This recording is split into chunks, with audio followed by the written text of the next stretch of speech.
Devin, can you hear me? Yes, I can. Great.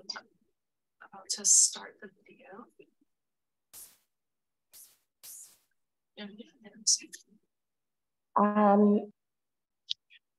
I'm having trouble hearing you right now.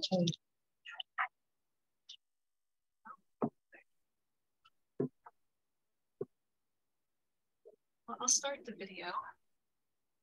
Oh, okay, you're starting with a video. Okay, fine. Yeah, thanks. Okay. Alors, je suis de retour sur le site web et je regarde la page de mes données. Et comme vous pouvez le voir, il y a des liens ici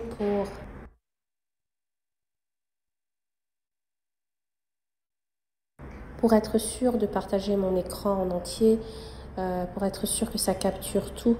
Donc, je vais aller au deuxième extrême que j'ai créé et je vais aller sur les données formatées.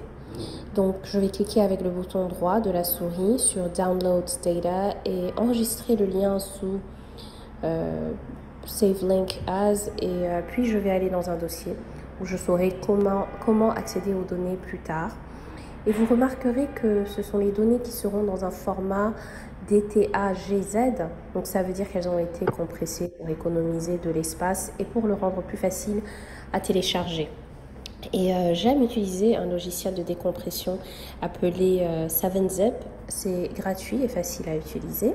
Donc je vais extraire mes données et ensuite je peux les ouvrir directement dans Stata.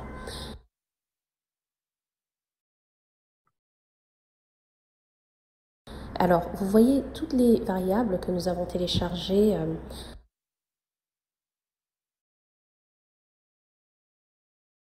Et j'ai déjà un fichier de données, donc je vais en fait le fermer et travailler avec un fichier de données que j'ai créé juste pour ça. Donc j'ai mes données, mon fichier de travail et je vais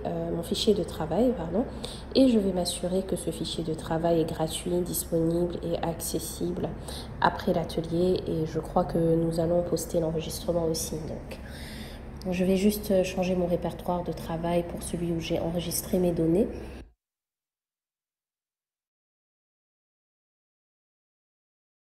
Et ensuite, je vais ouvrir ce que j'avais précédemment et renommer ce fichier de données PMA. Je vais ouvrir mon fichier. Donc, je vais utiliser les données de l'atelier et très bien.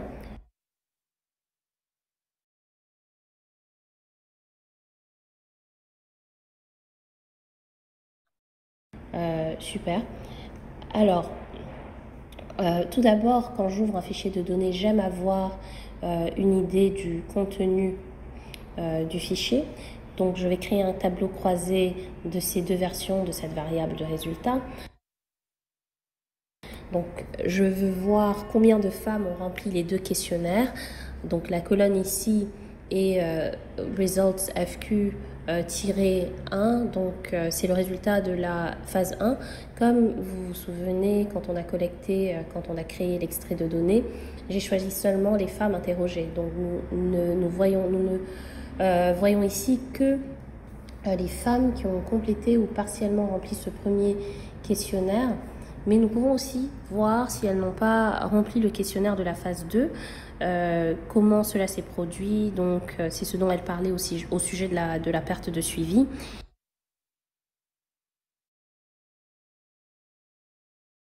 Et vous remarquerez aussi que nous avons quelques cas manquants ici. Nous n'avons pas beaucoup de temps pour en parler, mais s'il vous plaît, jetez un coup d'œil à notre webinaire qui est plus axé sur les détails et le format de ces données que vous pouvez trouver sur ipums.org.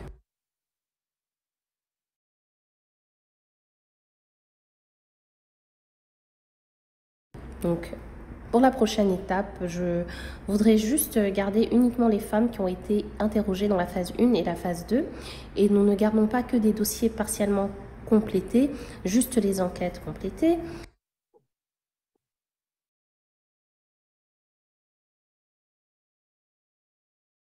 Donc, en laissant tomber les femmes qui ne sont interrogées que dans l'une ou l'autre. Ok. Et ensuite, deuxièmement, quand le PMA élabore ces notes de synthèse qu'ils ont mentionnées, ils n'ont analysé que la population de facto. Donc, ça veut dire qu'ils vont laisser tomber les femmes qui sont habituellement dans le ménage, mais absentes la nuit précédente. Et ils vont inclure les visiteurs qui ont passé la nuit là-bas, la nuit précédente. Donc, je vais garder les femmes qui ont constitué la population de facto dans la phase 1 et la phase 2.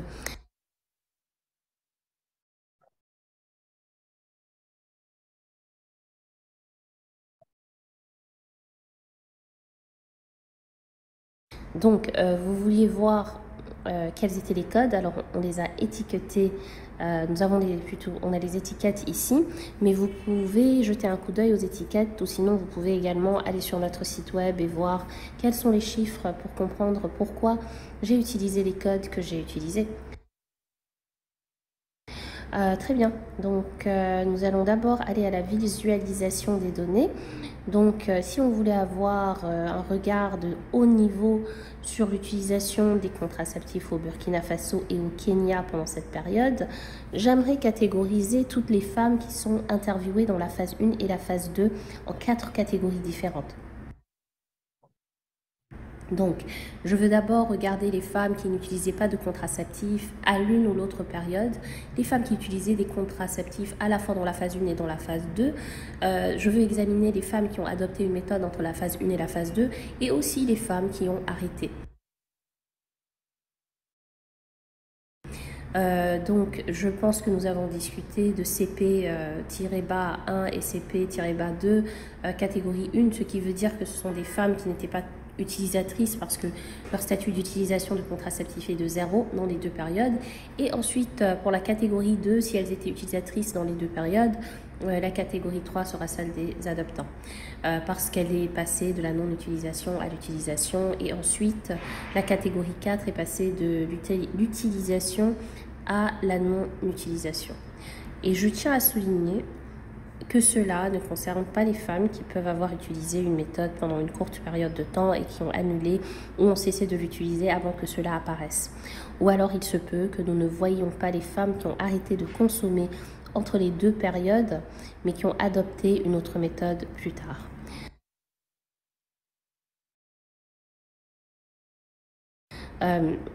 Mais là encore, les données sont collectées dans un format de calendrier contraceptif. Donc, vous pouvez attraper ces cas-là si vous utilisez les données du calendrier. Et aussi, pour des raisons de clarté, nous allons étiqueter, nous allons créer une étiquette pour ces catégories pour qu'on se souvienne ce que chacune d'entre elles signifie. Et donc, d'abord, je voulais rendre plus facile la visualisation de ces éléments dans Stata. Donc, je vais créer des variables d'amis séparées, distinctes, pour chacune de ces catégories. Donc, je vais tabuler la catégorie et générer pour les variables fictives à partir de ça. Alors, maintenant, nous avons environ 42% des non-utilisateurs, 32% d'utilisateurs et environ 16% d'adoptants ou d'adoptés, et un peu moins de 10% qui ont abandonné. Donc, l'énorme avantage à utiliser les données longitudinales par rapport aux données transversales, et que nous pouvons observer des femmes qui à la fois prennent le planning familial et l'abandonnent, plutôt que de voir l'effet net en comparant la MCP, le MCPR entre les deux enquêtes, car il se peut que nous n'ayons remarqué qu'une modeste augmentation de l'utilisation de la planification familiale, juste en compensant la différence entre l'adoption et la continuation. Mais alors, nous ne verrons pas vraiment le mouvement dans ces catégories. Et juste pour que nous puissions avoir une idée de comment le Kenya et le Burkina Faso sont différents, j'ai un graphique à barres et nous allons juste comparer des catégories entre les deux pays.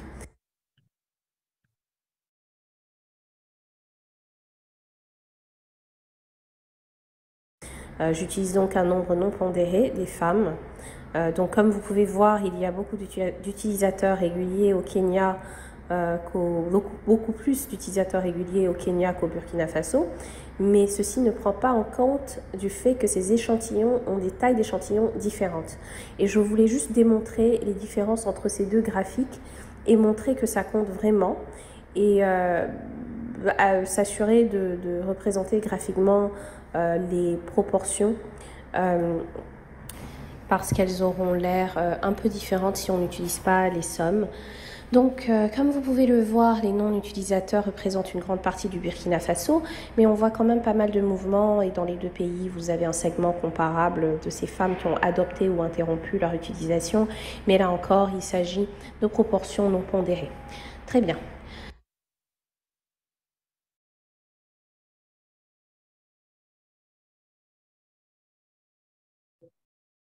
Donc, je vais revérifier sur le chat pour voir s'il y a des questions. Ok.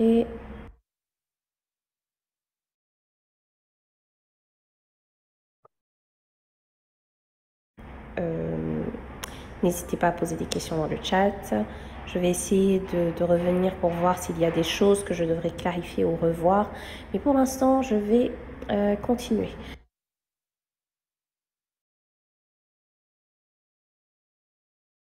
Donc, comme nous l'avons dit, notre régression logistique simple sur laquelle nous allons nous concentrer aujourd'hui va être de savoir si les impacts du Covid avaient à ce moment-là des effets significatifs sur quand les femmes adoptent une méthode de planification familiale ou abandonnent leur méthode. Donc, je vais utiliser les catégories 3 et 4 et les renommer simplement en adoption et abandon, juste pour que ce soit beaucoup plus clair et que nous n'ayons pas à mémoriser ce que 3 et 4 signifient. Et puis, je veux aussi jeter un coup d'œil à une de nos principales variables explicatives, à savoir si le ménage a perdu des revenus à cause du Covid. Et c'est donc ce à quoi je voulais en venir quand on crée l'extrait de données du site web. On a cette catégorie NIU de pas dans l'univers. Donc il s'agit de femmes qui vivaient dans des ménages qui n'ont pas perdu de revenus parce que les femmes n'ont reçu cette question dans leur enquête que si elles déclaraient que leur ménage avait perdu des revenus.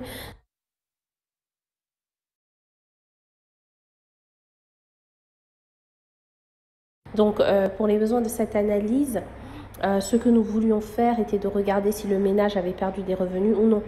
Donc, était-ce dû au Covid ?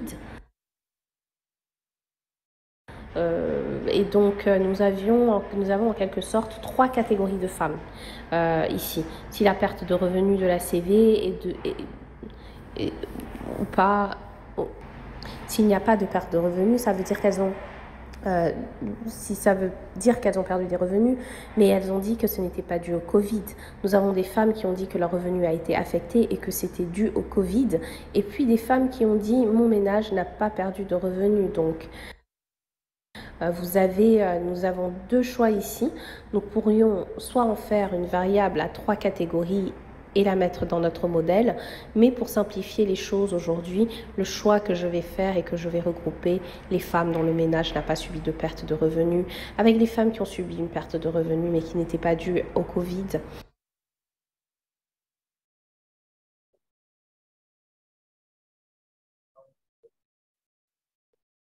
Et encore une fois, probablement, vous savez, comme ce n'est pas un choix que vous pourriez faire dans un article, mais c'est juste plus facile d'interpréter un binaire pour les besoins de cet atelier.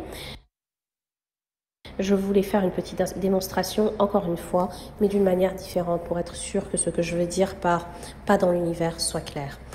Pas dans l'univers, donc voici la variable le montant de la perte de revenus des ménages, HH.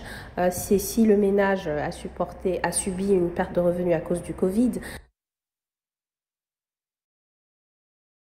Donc si le ménage n'a pas perdu de revenus, alors pour la perte de revenus CV, ils ne sont pas dans l'univers. Donc ce que je vais faire, c'est recoder notre variable explicative perte de revenus CV à 0 ou à non si la perte de revenus du ménage était égale à aucune. Donc le 3904 est maintenant égal à 0.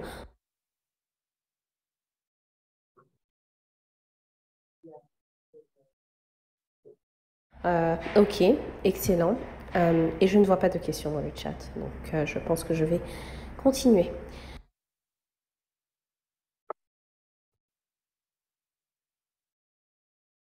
Ici, alors, je voulais aussi regarder notre autre variable explicative potentielle concernant la préoccupation relative au Covid.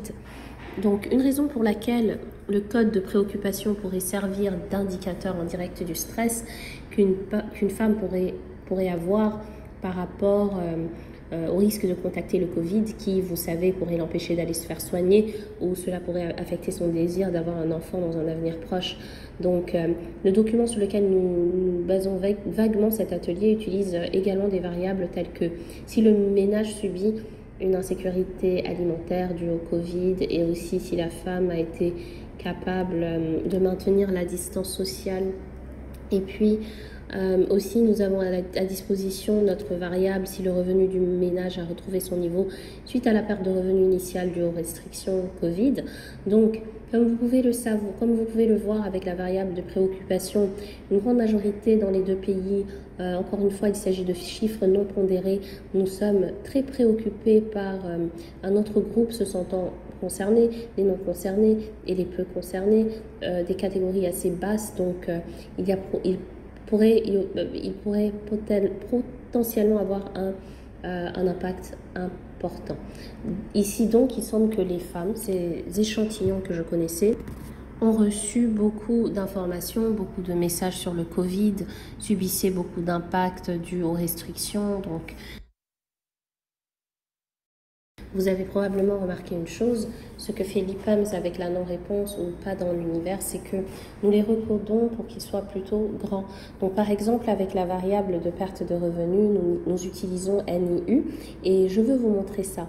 Donc on a les non et les oui, et puis on a les plus grands nombres au-dessus de 90 pour en quelque sorte regrouper ces autres catégories, comme on ne va pas les inclure dans notre analyse parce qu'elles sont manquantes ou que nous n'avons pas de valeur valide pour elles.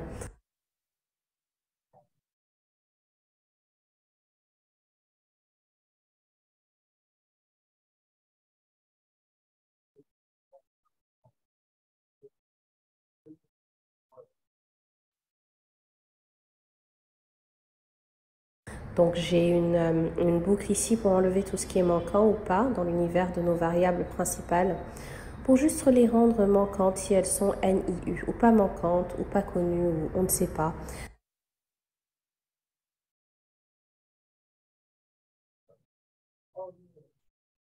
Donc je vais juste lancer ça pour rendre les choses très propres, et je vais aussi le faire pour qu'on ait à la fois la version de la phase 1 et la version de la phase 2.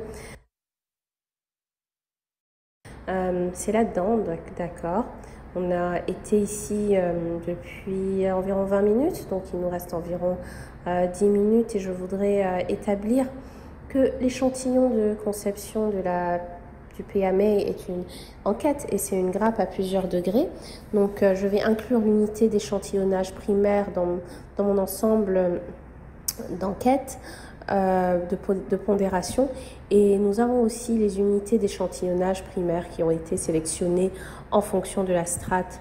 Donc je vais inclure cela aussi, et aussi déclarer que le poids du panel est le poids ou la pondération que je veux utiliser pour obtenir des proportions représentatives.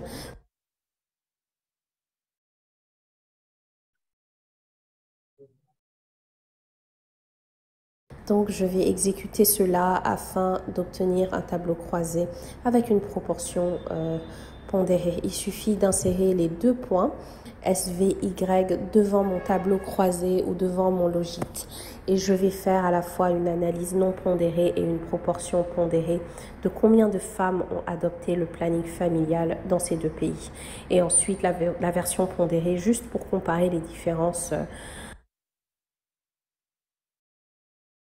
Donc dans la version non pondérée, nous avons 15,77% de ce groupe au Burkina Faso qui ont adopté la planification familiale, et 16,12% au Kenya. Donc comme vous pouvez le voir, il y a eu un suréchantillon de femmes qui ont adopté au Burkina et un peu moins au Kenya. Donc on a une petite... on a un peu de différence, pas une super grande différence, mais toujours corrigée pour l'attrition et ces autres caractéristiques que ces pondérations contrôlent.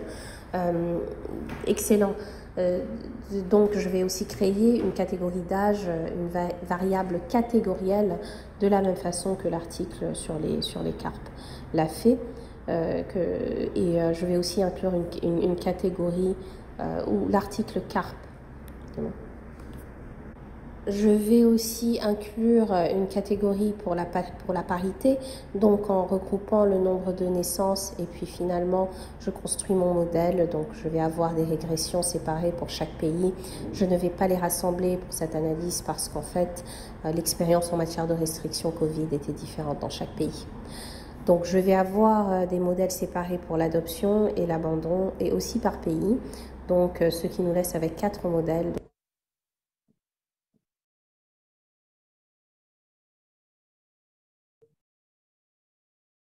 Donc il y aura beaucoup de choses sur mon écran. Alors je dois... très bien. Alors nous avons... Laissez-moi juste copier ça et le coller dans Stata en espérant que ce soit un peu plus visible. Et je me limite au Burkina Faso pour celui-ci.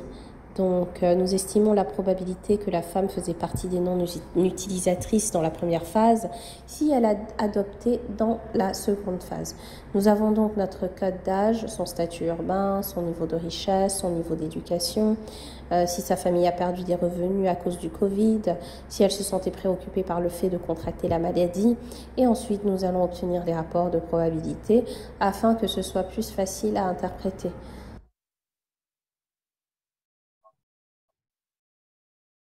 Ok. En raison du temps limité, je ne vais pas passer en revue chacune des variables de contrôle. Et bien sûr, il y en a plein d'autres que nous pourrions inclure. Je voulais me concentrer un peu sur les facteurs explicatifs. Malheureusement, pour le Burkina Faso, ils ne sont pas significatifs statistiquement. Mais nous avons la magnitude ou la direction de l'estimation ponctuelle qui est plutôt intéressante. Donc si c'était statistiquement significatif, nous pourrions interpréter que si le ménage de la femme a perdu des revenus, elle pourrait être un peu plus susceptible d'adopter une méthode, peut-être.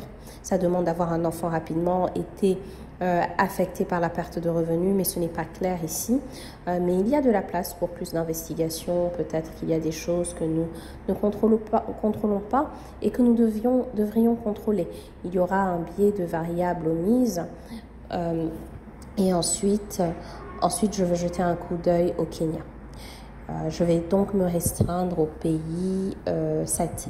Voici donc le Kenya. Et encore une fois, je ne vais pas interpréter les variables de contrôle, mais pour le Kenya, et c'est cohérent avec l'article CARP, sur lequel nous sommes vaguement basés, même si nous observons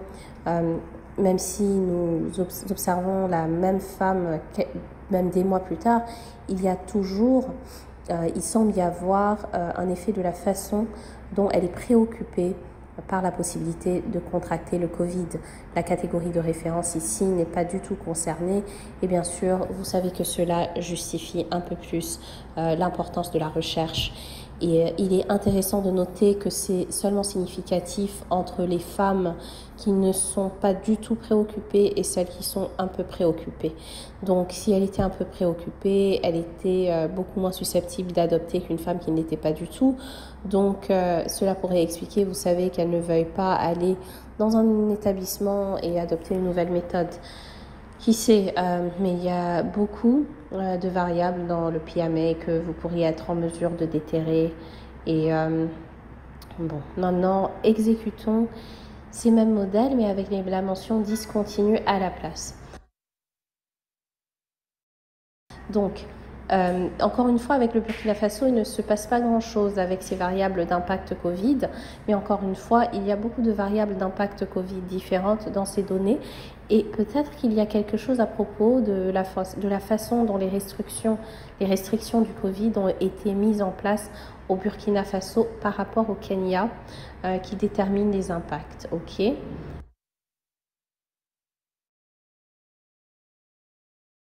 Et ensuite, avec le Kenya, pour la discontinuation, nous voyons à nouveau que, que la variable était significative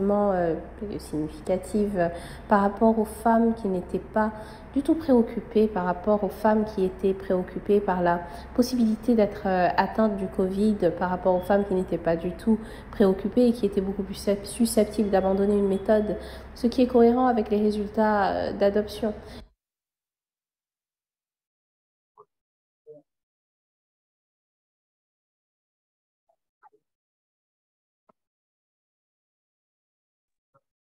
Okay, we have a few minutes for questions.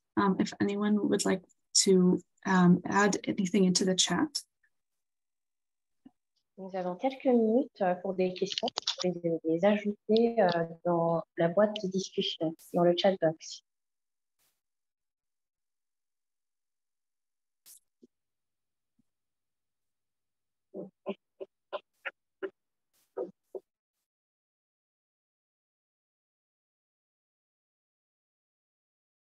And if you think of any questions later, you can always email the IPUM's user support. Si vous avez des questions plus tard, vous pouvez toujours envoyer un email à l'équipe de support, de soutien de l'IPUMS. And I've just submitted. Oh, that's fine. The email I've just put into the chat, and feel free to email to us in French, and we will find a way to translate and respond to you. Je viens d'ajouter les informations, je vais ajouter l'adresse email à la chatbox.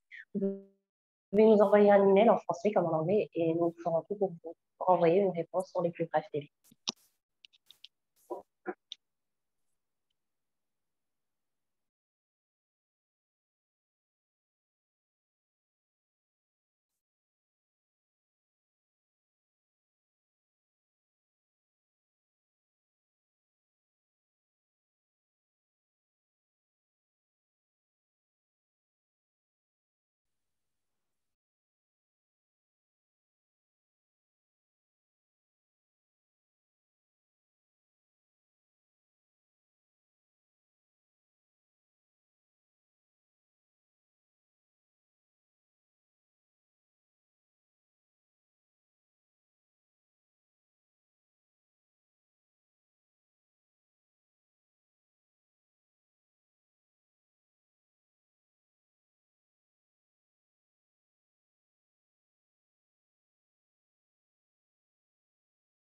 And thank you to those of you saying thank you in the chat box. Thank you for coming.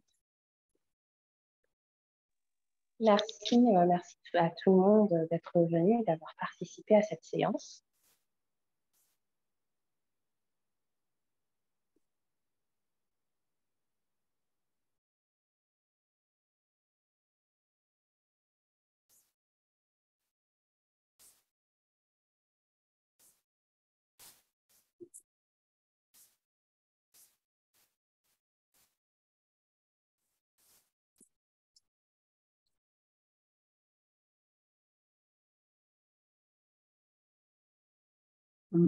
Yeah, thank you everyone for coming. I hope you found it interesting. If anyone here will be attending the International Conference on Family Planning in Merci à tout le City. monde d'être venu à cette séance. Si l'un d'entre vous va participer à la conférence sur la planification familiale, go ahead, Darren. We will be there in person, giving a free workshop there as well. Please stop by our exhibit booth and say hi and ask questions. Nous serons là-bas pour un atelier et nous aurons notre propre kiosque, donc n'hésitez pas à faire un tour et nous répondrons à vos questions là-bas aussi. Sorry. Oh, no, that's fine. Thank you so much.